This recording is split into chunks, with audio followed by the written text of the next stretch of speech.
പലപ്പോഴും റിലേഷൻഷിപ്പ് ബ്രേക്കപ്പിലേക്ക് എത്തുന്നതിന്റെ ഒരു പ്രധാനപ്പെട്ട റീസണായി മാറുന്നത് കൃത്യമായി ക്ലിയർ ആയി കമ്മ്യൂണിക്കേറ്റ് ചെയ്യാൻ കഴിയാത്ത ഒരു പ്രശ്നമാണ്. പലപ്പോഴും അവൻ നേരെ സംസാരിക്കാറില്ല, അല്ലെങ്കിൽ അവളൊന്നും സംസാരിക്കാറില്ല, ഒന്നും ക്ലിയർ ആയി കമ്മ്യൂണിക്കേറ്റ് ചെയ്യില്ല, എന്ത് പറഞ്ഞു കഴിഞ്ഞാലും വ്യക്തമാവാറില്ല, അല്ലെങ്കിൽ ഒട്ടും സംസാരിക്കാത്ത ഒരു പ്രശ്നം, അല്ലെങ്കിൽ സംസാരിക്കുന്നതിൽ പല കാര്യങ്ങളും ഹൈഡ് ചെയ്യുന്നു, അല്ലെങ്കിൽ ഓപ്പോസിറ്റ് നിൽക്കുന്ന വ്യക്തി ഗസ് ചെയ്യട്ടെ എന്ന് വിചാരിച്ചുകൊണ്ടുള്ള കമ്മ്യൂണിക്കേഷൻ. ഇങ്ങനെ പരസ്പരം സംസാരിക്കുന്ന സമയത്ത് തന്നെ ഒരുപാട് പ്രശ്നങ്ങൾ ഉണ്ടാവുന്നു എന്നുള്ളതാണ്.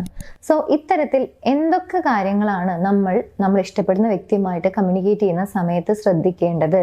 അതൊരു ബ്രേക്കപ്പ് എന്ന് പറയുന്ന ഒരു സിറ്റുവേഷനിലേക്ക് എത്താതെ നമുക്ക് ആ ഒരു റിലേഷൻഷിപ്പിനെ സേവ് ചെയ്യണമെന്നുണ്ടെങ്കിൽ എന്തെല്ലാം കാര്യങ്ങളാണ് നമ്മൾ ശ്രദ്ധിക്കേണ്ടത്, അല്ലെങ്കിൽ എങ്ങനെയാണ് കമ്മ്യൂണിക്കേറ്റ് ചെയ്യേണ്ടത് എന്നതിനെ കുറിച്ചാണ്.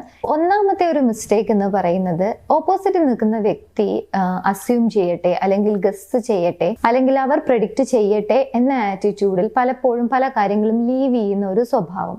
ഇനി രണ്ടാമത്തെ ഒരു കമ്മ്യൂണിക്കേഷൻ മിസ്റ്റേക്ക് ആണ് നമ്മുടെ പോയിന്റ് ഓഫ് വ്യൂ, അല്ലെങ്കിൽ നമ്മളുടെ അഭിപ്രായം ഓപ്പോസിറ്റ് നിൽക്കുന്ന വ്യക്തിയിൽ അടിച്ചേൽപ്പിക്കുന്ന രീതിയിലുള്ള സംസാരം. ഇനി മൂന്നാമത്തേതും മറ്റുള്ള ആളുകൾ ഒട്ടും ഇഷ്ടപ്പെടാത്ത ഒരു രീതിയാണ്, ഒരു കോൺവെർസേഷൻ തുടങ്ങുന്ന സമയത്ത് ഓപ്പോസിറ്റ് നിൽക്കുന്ന വ്യക്തി എന്തെങ്കിലും ഒരു കാര്യം സ്റ്റാർട്ട് ചെയ്യുന്ന സമയത്ത്, ഒരു ടോപ്പിക്ക് സംസാരിക്കുന്നുണ്ടായിരിക്കാം, എന്തെങ്കിലും അവരെ കുറിച്ചായിരിക്കാം, അല്ലെങ്കിൽ എന്തെങ്കിലും ഒരു കാര്യത്തിനെ കുറിച്ച് സംസാരിക്കുമ്പോഴേക്കും അത് എൻ്റെ കയ്യിലുമുണ്ട്, അല്ലെങ്കിൽ എൻ്റെ സ്വഭാവം അങ്ങനെയാണ്, അല്ലെങ്കിൽ എൻ്റെ കാര്യവും അങ്ങനെയാണ്, എല്ലാം നിങ്ങളിലേക്ക് ചുരുക്കിക്കൊണ്ട് നിങ്ങൾ മാത്രം കമ്മ്യൂണിക്കേറ്റ് ചെയ്യുന്ന ഒരു രീതി.